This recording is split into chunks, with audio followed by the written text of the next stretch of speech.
Student lecture on classes के इस video lecture में आपका स्वागत है। मैं हूं कविता ढिल्लो जो आपको पढ़ाने जा रही हूं इग्नू की एमए हिस्ट्री।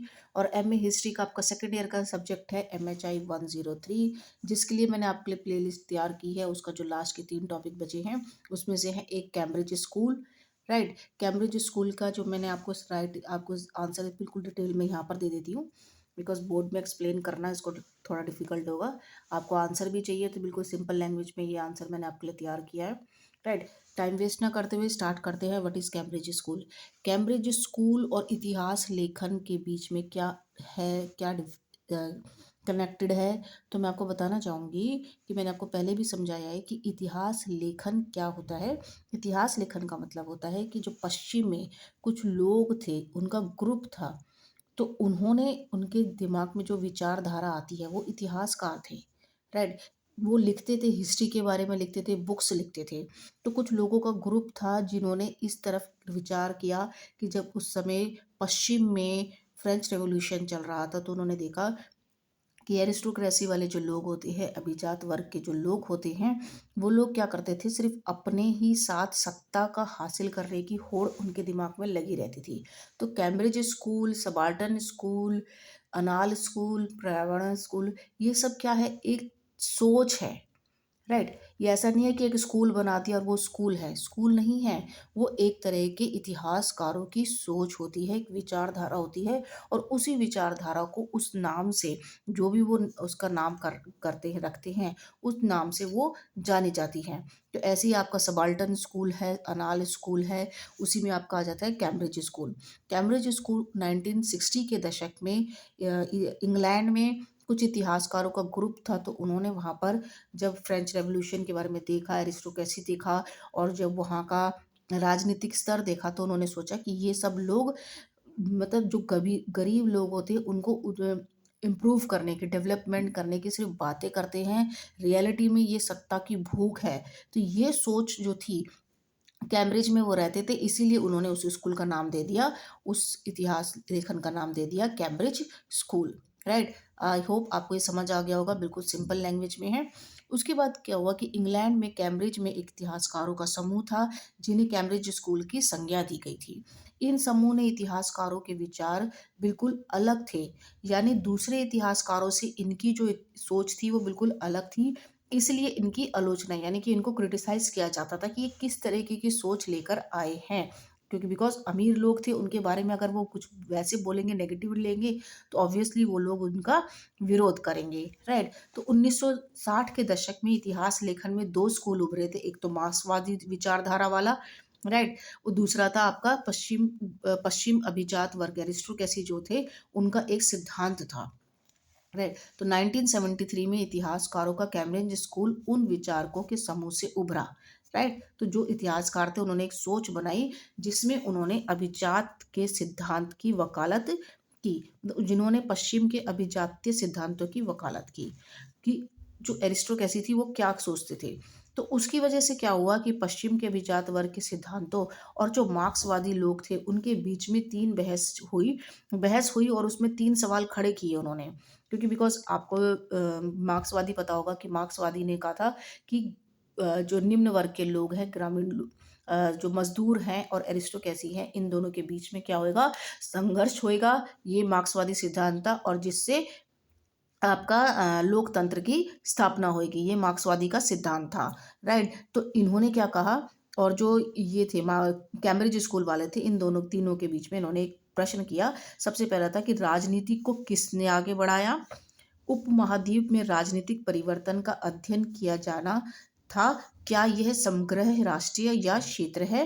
राइट, सामाजिक समूह की प्रकृति जिस पर उन्हें ध्यान केंद्रित करना चाहिए। तो ये 3 प्रश्न के थे जिसमें आपस में दोनों के बीच में संघर्ष चल रहा था। ये 3 प्रश्न मैंने इसलिए लिखे हैं क्योंकि बिकॉज जो आपकी टेक्स्ट बुक है उसके अंदर ये डिस्क्राइब कर रखी है, ये वाली पैराग्राफ, तो इसलिए मैंने इसको आंसर के अंदर ऐड किया है। राइट, तो उसके बाद आ जाता है कैम्ब्रिज स्कूल का विचार क्या था।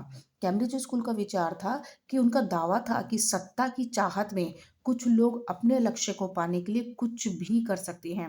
मैंने आपको बताया है कि कैम्ब्रिज स्कूल एक तरह का विचार है, एक तरह की विचारधारा है, जिसमें उन्होंने कहा कि सत्ता को पाने के लिए लोग कुछ भी कर सकते हैं।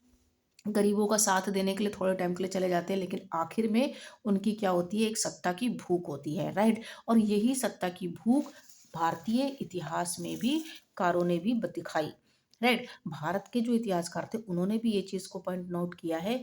और जितना मैंने हिस्ट्री पढ़ी है उसमें भी हमने देखा है कि जो जैसे कांग्रेस पार्टी थी, राष्ट्रवादी आंदोलन में आपने पढ़ा होगा कि कांग्रेस पार्टी सिर्फ लोगों को एकजुट करके वोट पाने के लिए कर रही थी, ठीक है। बाकी जो महात्मा गांधी थे वो उनसे अलग थे, वो अपने आंदोलन अलग चला रहे थे, ओके। उसके बाद जो देखा होगा कि आपने जो मुस्लिम लीग है उन्होंने क्या किया था, अपने देश की अलग मांग की थी। उन्होंने कहा था कि पाकिस्तान हमें अलग चाहिए। इसका मतलब कि उनको किस चीज़ की भूख थी, जो मोहम्मद जिन्ना जो थे उनको सत्ता की भूख थी, ठीक है। उनको गरीबों का उद्धार करने के लिए नहीं था, उनको सत्ता की भूख थी। तो यही चीज़ को कैम्ब्रिज स्कूल का नाम दिया गया है कि उन्होंने जब इतिहासकारों ने इस बारे में लिखा, उसी को कैम्ब्रिज स्कूल का नाम दिया गया, उस विचारधारा को, राइट। राजनेताओं का मूल चिंता समाज को बदलने की इच्छा के बजाय सत्ता और पद और स्थान पोजीशन में है। उनको मतलब उनकी जो सोच थी कि उनको सत्ता प्राप्त करनी है, उसके सत्ता प्राप्त करनी है उनको, लोगों का जो उत्थान करना और लोगों को डेवलप करना, उससे ज़्यादा इंटरेस्ट उनको अपनी कुर्सी से है, राइट। ये सोच है, ये विचारधारा है जो कैम्ब्रिज स्कूल ने लाई, जिसकी वजह से उनकी आलोचना हुई, उनकी निंदा हुई, राइट। तो उन्होंने यह भी दावा किया कि भारतीय एक दूसरे से प्रतिस्पर्धा करते हैं और ब्रिटिश शासकों के साथ सहयोग करते हैं। उस समय मुगल साम्राज्य, जब मुगल काल था, तो उन्होंने उन्होंने ही तो अंग्रेजों को साथ दिया और अंग्रेजों को यहाँ पर व्यापार करने के लिए जगह दी उनको। सो कहते हैं 1000 पाउंड पे पूरा मद्रास दे दिया व्यापार करने के लिए, बम्बई दे दिया 500 पाउंड पे व्यापार करने के लिए। तो राइट, तो इसलिए उन्होंने, इतिहासकारों ने लिखा कि उन्होंने अंग्रेजी शासकों का साथ दिया। अगर मुगल जो लास्ट थे, अगर वो अंग्रेजों को आने ना देते, उनको व्यापार की सत्ता में व्यापार शुरू करने के लिए उनको जगह ना देते, उनको परमिशन ना देते, तो आज अंग्रेज हमारे देश में नहीं होते, राइट। ये मैंने आपको आगे हिस्ट्री में पढ़ा चुकी हूँ, ओके। तो इसलिए आप इसके बारे में पूरा जो अगर है तो आप बना के भी लिख सकते हैं पूरा डिस्क्राइब, इसलिए मैं आपको ये कहानी बता रही हूँ। उन्हें भारतीय राष्ट्रीय आंदोलन पर भी संदेह था, ठीक है। अब ये जो पॉइंट है इसकी वजह से उनकी बहुत ज़्यादा आलोचना हुई, राइट। मैंने इसमें पॉइंट्स इसलिए लिखे हैं कि ये 4 के बाद आपका ये अगर 13 लास्ट में आप पॉइंट लिखेंगे तो ज़्यादा बेटर रहेगा, ठीक है। इस चीज़ को मैं बाद में पढ़ती हूँ, मैं इसको पढ़ती हूँ। उनके अनुसार भारतीय राष्ट्रवाद औपनिवेशिक शोषण के विरुद्ध भारतीय जनता का संघर्ष नहीं था, बल्कि अंग्रेज शासकों से कुछ हासिल कर लेने उनके अनुसार भारतीय राष्ट्रवाद औपनिवेशिक शोषण के विरुद्ध भारतीय जनता का संघर्ष नहीं था, बल्कि अंग्रेज शासकों से कुछ हासिल कर लेने की भारतीयों की दौड़ व होड़ थी का परिणाम था। ये विचारधारा थी कैम्ब्रिज स्कूल की, ठीक है। उन्होंने कहा कि अंग्रेज जो शोषण कर रहे थे और भारतीय उनके खिलाफ लड़ रहे थे, तो ऐसा नहीं है कि सारे ही कर रहे थे, कुछ थे जिनको सत्ता का भूख था कि ये अंग्रेज जाएंगे और इस पर हमारी कुर्सी होगी। कांग्रेस पार्टी जैसे कि जब फाइनली क्रिस्प मिशन आया था, उसके बाद उन्होंने कहा था कि समुदायों में बांट दिया था। एक था आपका मुस्लिम लीग आ गया, एक आपका दल जो बहुजन समाज पार्टी का आ गया था, ठीक है। एक आपका निम्न वर्ग के जो हाशिए लोग थे, राजा महाराजा थे, तो सबको अपनी अलग अलग सीट चाहिए थी। तो इसका मतलब वो लोग सब सत्ता में थे, ठीक है। तो इसलिए मुस्लिम लीग वालों ने तो ज़्यादा प्रेशर डाला।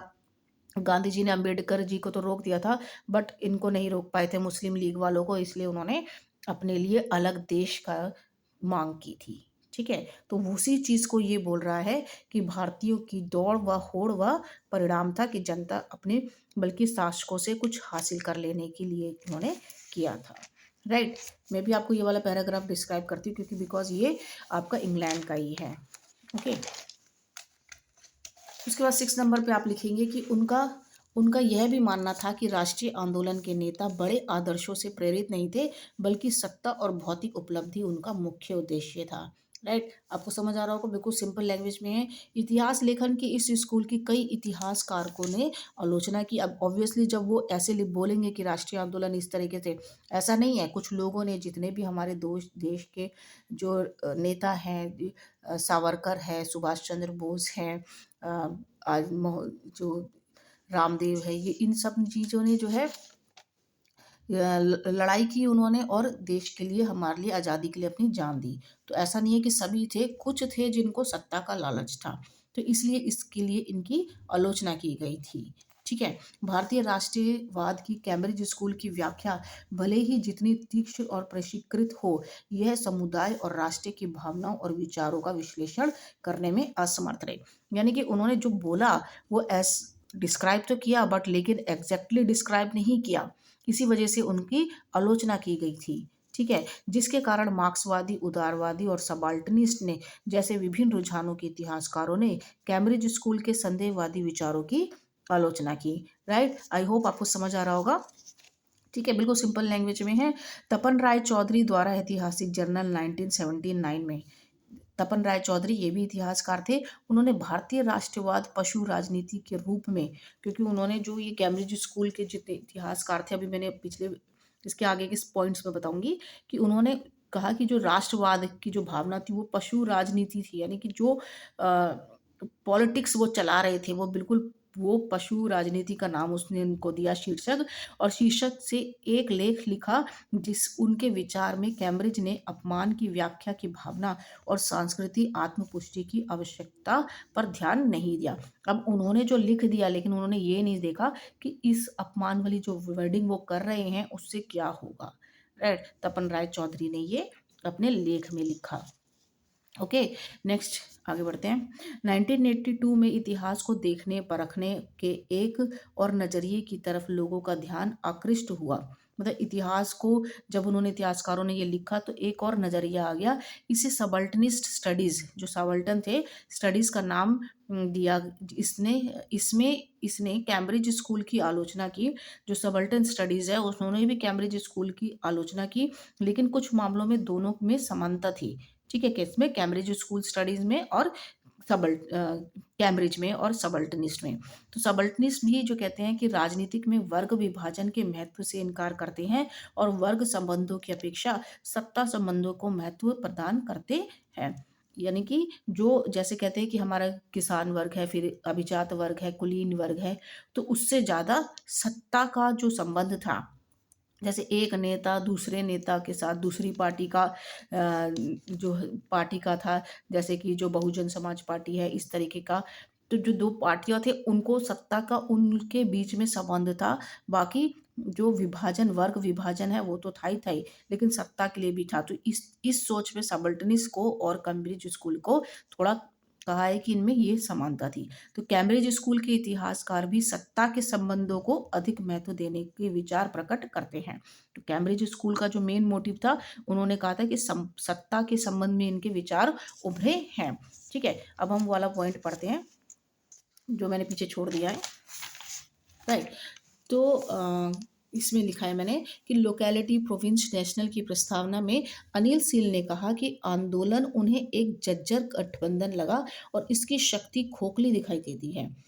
उन्होंने, अनिल सील ने भी उनका साथ दिया, किसका? कैम्ब्रिज स्कूल का। उन्होंने कहा कि ये जो सत्ता है ये क्या दिखाई देती है? एक जज्जर व्यवहार दिखाई देता है, एक तरह का गठबंधन है। उनका मानना है कि राजनीतिक में व्यक्ति वैसे ही व्यवहार करता है जैसे कि बाजार में आदमी। ठीक है? बाजार में जो दुकानदार होता है वो सिर्फ लाभ देखता है, और सत्ता वाला आदमी जो है स्वार्थ से प्रेरित होता है। ओके, जो दूसरा लाभ देखता है। उसके बाद है जॉन गैलघर, जो जिसने कैम्ब्रिज स्कूल के प्रोफेसर थे। उनकी मृत्यु 1980 में हुई थी।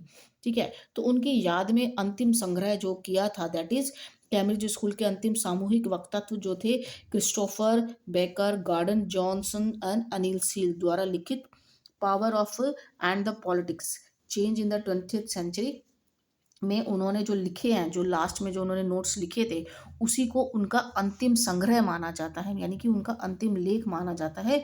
यह निबंध का एक संग्रह था जिसमें अनिल सील और आयशा जलाल, ठीक है, ये ये भारत वाले थे इतिहासकार, तो अनिल सील और आयशा जलाल ने का एक विशेष लेख शामिल है। उनके अनुसार उन्होंने, मतलब इन दोनों ने जो लिखा था लास्ट में, आयशा जलाल ने, कि मुस्लिम लीग की पाकिस्तान की मांग एक बहुत ही वास्तविक संभावना थी और विभाजन का विकल्प था, जिसको हम कहते हैं पावर, प्रॉफिट एंड पॉलिटिक्स। तो कैम्ब्रिज स्कूल का अंतिम सामूहिक कथन क्या था कि लोग किसके उसमें थे? Power, profit and politics. ये आपके टेक्स्ट बुक का बिल्कुल लिखा हुआ है, टेक्स्ट बुक में भी यही लिखा हुआ है कि जो आयशा जलाल का जो उन्होंने लास्ट संग्रह जो किया था उन्होंने, तो अपने उसमें लिखा था पावर, प्रॉफिट एंड पॉलिटिक्स। तो यह कैम्ब्रिज स्कूल का अंतिम सामूहिक कथन था। आई होप आपको कैम्ब्रिज स्कूल के बारे में समझ आया होगा। ठीक है, इसको आप थोड़ा बहुत अपनी तरफ से भी बना के लिख सकते हैं। अब हाँ, ये बताना चाहूँगी कि जो कैम्ब्रिज स्कूल भारत में जो दिखा रही हैं कि 1930 में बना है और उसके बाद 1991 में भी बने हैं, वो एज ए स्कूल है, वो इतिहास वाले स्कूल नहीं बोल सकते हैं उसको, नॉर्मल स्कूल है वो, राइट। तो इतिहास काला जो भारतीय इतिहास जिसको बोल रहे हैं, वो अनिल सील और आयशा जलाल, ये जितने भी हैं, इन्होंने भारत के बारे में इस तरीके से लिखा। ठीक है, आप इसका स्क्रीनशॉट भी ले लीजिए साथ साथ। ओके, ये मैंने इसमें नंबर्स इसलिए डाले हैं कि आपको पॉइंट्स पता चल जाएगा कि किसके बाद क्या पॉइंट्स लिखने हैं, इसलिए डाला है मैंने ये, राइट। आई होप आपको समझ आया होगा। बुक में जो आपकी जो टेक्स्ट बुक है MHI 103 की, उसमें तो बहुत ज़्यादा डिस्क्राइब कर रखा है। मतलब जो चीज़ मैंने शॉर्ट में बताई है उसी चीज़ को उन्होंने बहुत ज़्यादा डिस्क्राइब किया हुआ है, कि उस तरीके से बताया कि कैसे उन्होंने आंदोलन किए, कहाँ कहाँ पर, जैसे कांग्रेस ने क्या किया है, फिर दूसरे राष्ट्रवादियों ने क्या किया है, ये पूरा डिटेल्स में लिखा है। तो अगर आप इसको बना के लिखेंगे तो आप अपनी तरफ से बना के भी इसमें ऐड कर सकते हैं, लेकिन मेन पॉइंट जो थे वो मैंने आपको उसमें से जो छांटे हैं वो यही हैं, राइट। आई होप आपको ये वीडियो लेक्चर समझ आया होगा। समझ आया होगा तो इसे लाइक कीजिए। मिलते हैं नेक्स्ट वीडियो लेक्चर में, तब तक के लिए नमस्कार।